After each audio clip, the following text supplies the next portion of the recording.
The final race of the 2014 season, it's Junior Rotax. Dave Wooder and Jack McCarthy on the front row, Sandy Mitchell and Zach Fulk from Lucas Vors and Stefan Charalambos, Rich Kershaw and Sam McKenzie with Alex McRoberts and William Tregurtha on row 5. Now, we've got a very interesting end to the season here, but for one man, all he's got to do is bring it home. It is as simple as that. Sandy Mitchell, there he is, starting P3. He needs at least 26th to guarantee the championship. So all he's got to do is cross that finish line effectively at the end of this race. But it's simpler said than done. You never know what can happen in Super 1. Yeah, Alex Forward 2 weeks ago needed 18th place out of 22 in final 1 to guarantee the championship and couldn't get it done. DNF'd in 19th and lost the title. Well, so still all to play for, but I wouldn't expect Sandy Mitchell. It's easy to spot in this one, everybody.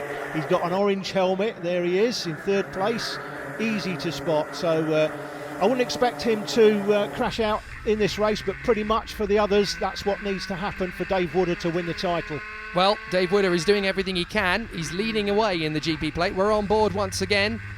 Sam McKenzie, we're on board with. A little bit too close to Reese-Bar. That was just a little bit of a nudge. And again, whoops, careful. You don't want to push him too far around the racetrack. It's not stock cars. And it's getting a little bit tight in the midfield there. A bit of a jostle with Sam Baker there for Reese-Bar. As once again, they pick their way through this very tight and twisty circuit. Brilliant for motor racing. Fantastic overtaking opportunities all around the course. But out in front, Wooder is doing everything he needs to do to win, and Mitchell is doing everything he needs to do to seal the championship. Yeah, the world's leading karting circuit. Paul Fletcher told me to say that. Oh, right. Well, he would know, wouldn't he? Absolutely. He would know. But out in front, Wooder still battling away, trying to get this title won on the road, never mind on the points table. But he's got pretty much nothing in his control at the moment other than his own race. Sandy Mitchell in 3rd position just needs to stay there. He could even fall back 20 places and still win this championship. Up the inside, that's a nice little overtake. Darren Keane. Yes, it is indeed. Bit of a hop over the board there for Davis. He managed to save that one nicely. We're on board once again with McKenzie as he chases down Reese-Bar still. But at the front, it's Dave Wooder. McCarthy 2nd, and in 3rd, the orange helmet, Sandy Mitchell. You can clearly make the orange helmet out from the helicam, can't you? Very, very easy to spot the championship leader. And let's not forget, Jake, Dave Wooder, all he can do here is try and win the race and hope something happens to Sandy Mitchell. But let's not forget, Dave Wooder won the British Open title this season, then won the GP plate just last month here at PF International. So Dave, another driver, has had a fantastic season. Well, 2 places lost there for Mitchell. Not that it's going to make too much of a difference to his championship. Vors gets through in the 15, and so too does Stefano Charalambos, but Jack McCarthy takes the lead. Wooder's dropping back. Wooder's dropping very far back, down to about 5th position, and crucially, behind Sandy Mitchell. Mitchell got through as well. McKenzie getting a little bit too close to Bar as he's made a move of his own. Up the inside. Move. Finally, McKenzie gets past Reese-Bar. Thanks for the memories, mate. I'm off. Brilliant. Nice move by Sam McKenzie in the hairpin. Nice move earlier by Lucas Vors. You can see Vors now out front on the helicam. He's got a nice 6 to 7 kart length lead currently. With that's Jack McCarthy in 2nd, and again you can see the orange helmet of the championship leader, Sandy Mitchell. They're in 3rd place. They go through the final turn. But Dave Wooder has hit the self-destruct button. He's down to about 6th position as a result of that little manoeuvre. I think he might have just made a mistake on the Litchfield loop, and that's all it took.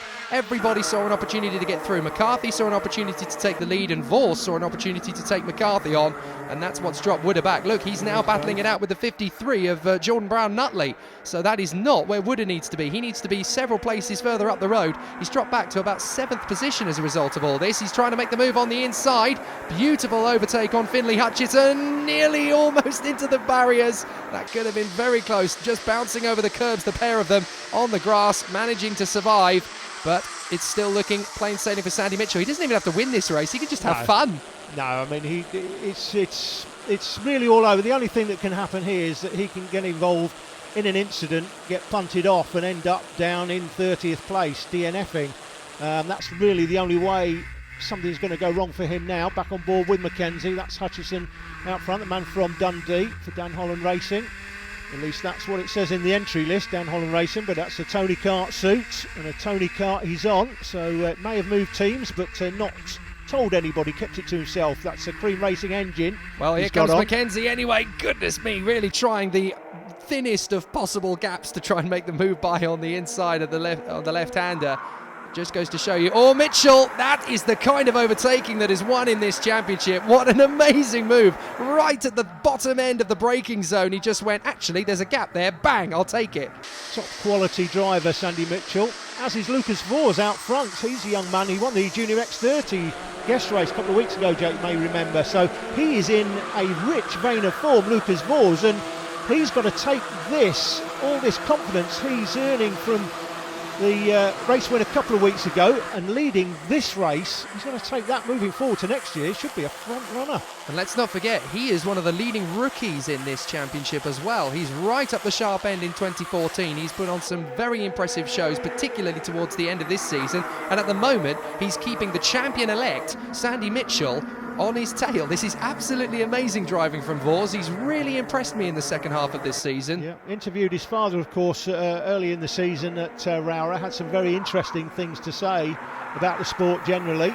As we see Tom Gamble up the inside of Jordan Brown-Nutley. Tom Gamble is probably the man, apart from Wooder, closest to Sandy Mitchell in terms of trying to deprive him from the championship as Mitchell hits the front. Yep, he's finally found an opportunity to get past Lucas Vors, and he's not going to think twice about taking it. He's got himself into the lead. He not only wants to win the championship, he wants to win his last race of the season. What a perfect way that would be to end it. But Vors is giving him a real run for his money. He is not letting him run away with it, is he? Fantastic drive from Vors.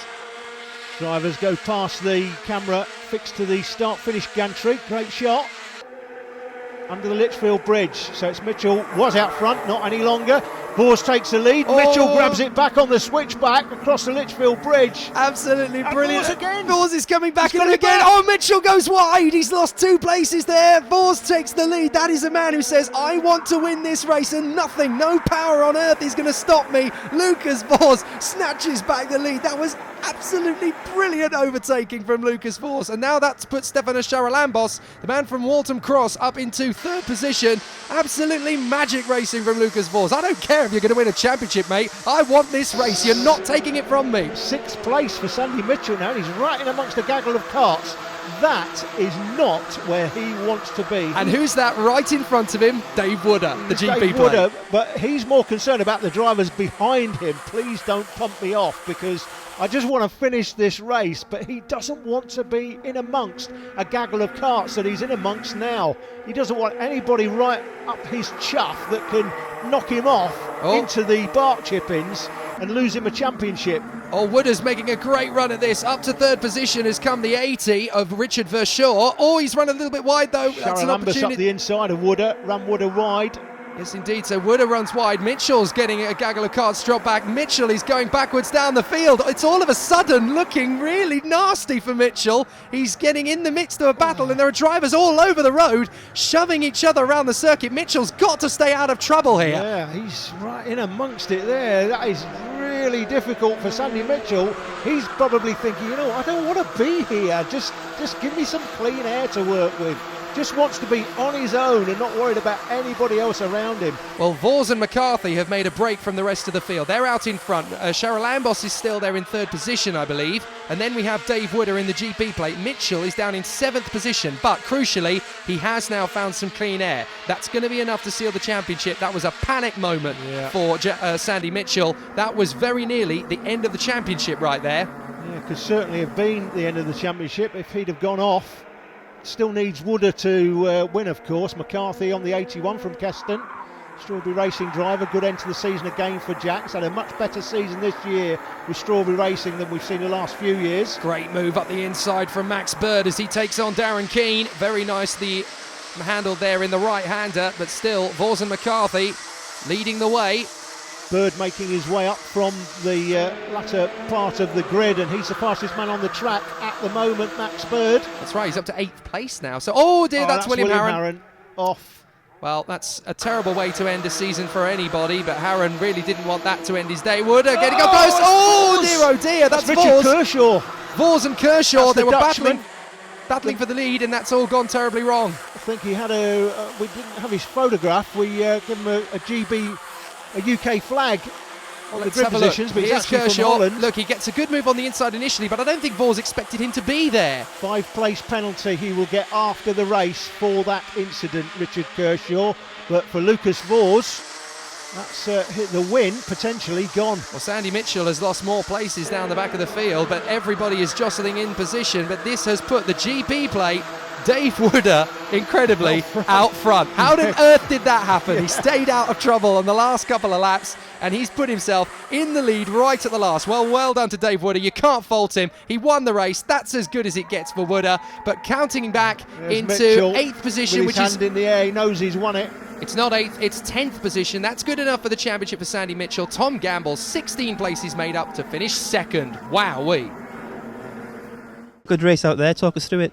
Yeah, well, I had to start on 2nd and I got off the line in 2nd too. And then I overtook Dave, which put me in the lead, but in the next one I got overtaken again, and by Lucas Vors. And I just pushed him until I think it was 3 laps to go, and him and someone else had a crash, so I had naturally took the lead, and then that was 2 laps to go, and I couldn't cover the hairpins, so I couldn't do much, and I got overtaken, but in the hairpins by 2 people, and I just tried my best to get back in front. Just kept my head straight, got my head down in that one, and managed to come through, picking them off one by one. Eventually, I made it to 2nd. And that just obviously just managed to defend the last lap and keep 2nd. But a massive thanks to everyone at Mick Racing. We struggled with the kart setup earlier on in the weekend, but then we changed a few bits for the final, and kart was mint. So massive thanks to them, and my mum and dad and my brother, who wasn't here yesterday, but great thanks to him for today. The race was a very hard race, very difficult. Team did a great job as always. Big thanks to Team DHR. Ogden Engines, and thanks to Dad. Great end to the season for Dave Wooder. Even better end for Sandy Mitchell, though. He takes the title comfortably in the end from Dave in 2nd place, Tom Gamble through to 3rd, and Jack McCarthy, Zach Falk and Josh Skelton rounding out the top 6 positions at the end of 2014. Well, that's it for this season. If you want to find out more information about Super One, have a look on the Super One Series website, superoneseries.com. And don't forget, if you're a rookie next season, you may be only racing against 4 or 5 other people, but you'll have a chance to win an entire season's racing fully funded the following year. What a prize!